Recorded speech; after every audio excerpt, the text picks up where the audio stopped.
majonzi ambayo bado taifa letu tunayo ya maafa ya tarehe 29 Oktoba na kuendelea, leo imepatikana habari njema kidogo ya kutupiliwa mbali kwa hayo maombi ya sisi viongozi wa Chadema kufungwa kwa kile kilichokuwa kinadaiwa kwamba kukiuka amri ya mahakama. Lakini ushindi wa leo ni hatua ya mwanzo.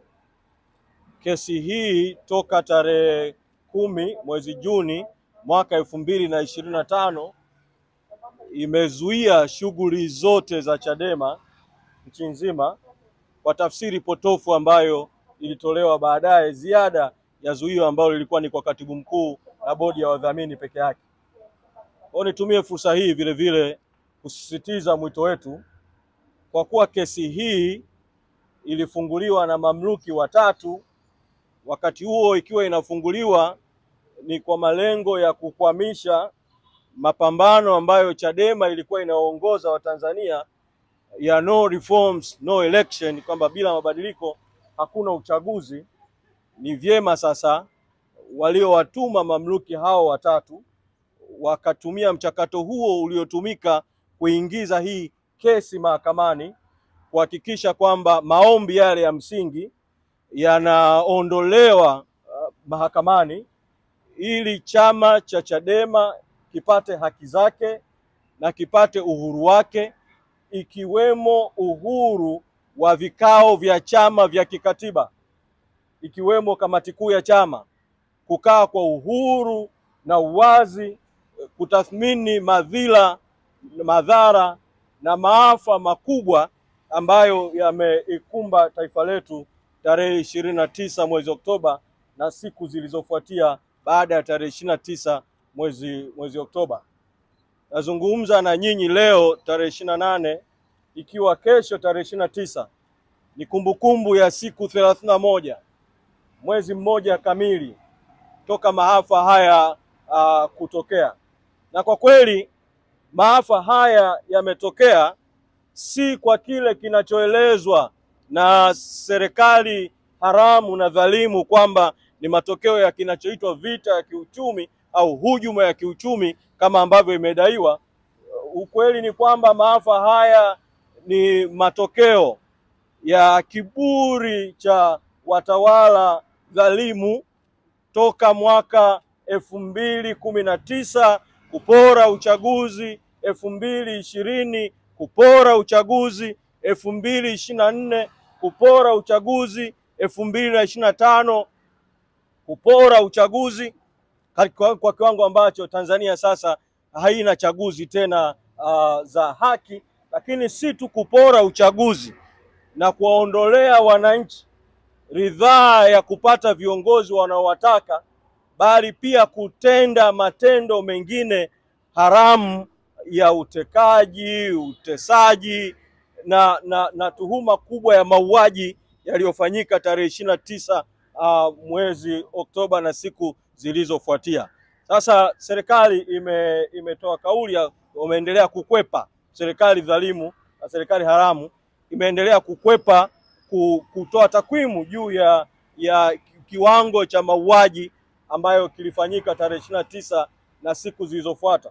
Nilimsikia Mwigulu Nchemba akisema sababu za uongo kwamba kusema takwimu ni kutonesha vidonda au kuharibu hisia, lakini wakati akiyasema hayo katika mkutano huo na nyinyi wanahabari na wahariri wenu, siku hiyo Mwigulu Nchemba huyo akatoa takwimu kwamba matukio ya aliyoita ya Mkuranga, Kibiti na Rufiji kwamba waliuawa wenye viti 100 wa CCM.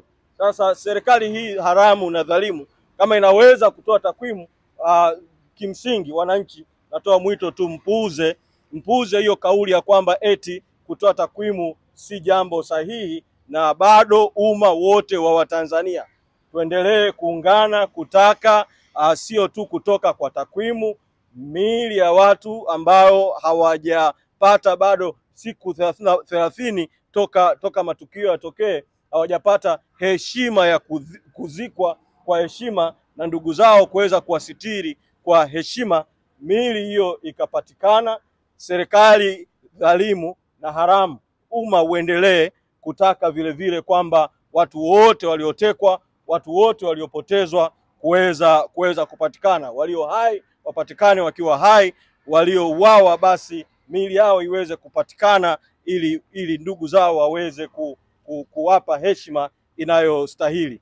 Tunashukuru na tunapongeza kwa kweli azimio la Bunge la Ulaya lililotoka siku ya jana juu ya Tanzania, ikiwemo kuungana na vyombo vya uchunguzi vya Afrika vya SADC, vya Umoja wa Afrika, vilivyosema kwamba tarehe 29 hakukuwa na uchaguzi halali Tanzania, hakukuwa na uchaguzi unaoweza kuitwa kimataifa kwamba kulikuwa na uchaguzi, linalodhihirisha msimamo wetu tuliosema kwamba no reforms no election, kwamba bila mabadiliko hakuna uchaguzi. Na kwa kweli tarehe 29 mwezi Oktoba hakukuwa na uchaguzi, na tunapongeza msimamo wa kutaka kwamba uchaguzi uweze kufanyika upya Tanzania.